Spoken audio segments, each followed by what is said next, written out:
because of you. We're here because you were there. We've arrived from every corner of the planet to this nation to seek the fulfillment of the promise of America. We were promised a better life in our home countries, where we were told that privatizing water and electricity would make things run more efficiently. Instead, the quality remained almost the same, and the price was increased until it became an unaffordable luxury. Some corporations are more efficient in government, but their motivation is not the health or well-being of the people. It's only about profit. Everything else, their image, their human resources, their public relations, only exist to protect the reality behind it. Once upon a time, we were told that nationalization would prevent growth by limiting competition, that our countries were nothing without the companies that invested in us. And so they privatized everything. Everything in our country was owned by people that had no connection to our culture, by those who never had our interest at heart. They didn't care about our survival or well-being. They just wanted to turn a profit by raping the land, by exploiting our people, our industry, and our resources. They took everything we built and made it theirs. First by creating racism to justify slavery, building the capital for capitalism, and then when they gave us what they called liberty, everything we had was still owned by them.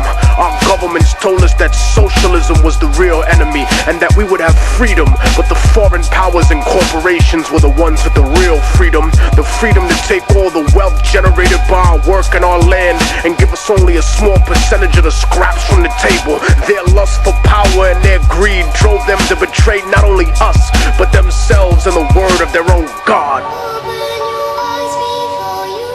And while some used missionaries and donations to offset this abuse, other countries and companies were blatant with their crimes, using war, disease, and sanctions that killed millions. They supported corrupt governments that were almost like the old slave masters in their repression of the people, because their loyalty was to those who enabled them, installed them, and kept them in power. They became the bastard children of American industry, kleptocracies, governments of thievery. They protected the corporations and went to war against their own people to preserve those profits. The puppet rulers were given billions of US tax dollars to fund civil wars, right-wing death squads, execute political dissidents, sympathetic clergy, and even overthrow democratically elected governments. And so the age of revolution began again.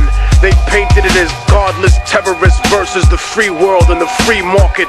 But the free market has never been free, because the market does not regulate itself. It is manipulated like a puppet, and it survives because of its image. Destroy the image and the enemy will die. Such is the same in the rap industry, for the major label superpowers treat the underground like the third world.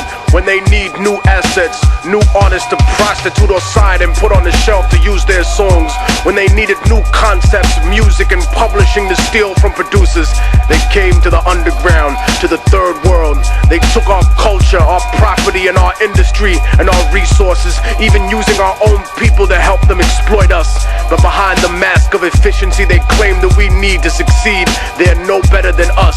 Their economic advertisement was always a lie. A few got rich, but most were given an illusion of wealth, almost as if it was designed for failure.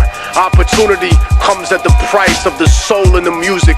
So remember what they are underneath the fancy architecture, glitter and rented jewelry, the cars, the IMF loans, the seeds with suicide genes, 20-year contracts and oil blood money. Build your defenses, my independent brothers and sisters. They'll stop at nothing to get what they want. They paint the third world underground as savage and backward, but the superpowers are no less corrupt. They've just learned to disguise it better, cause they fix elections too. They embezzle tax money, they go to war for resources, they fund terrorism for their own benefit.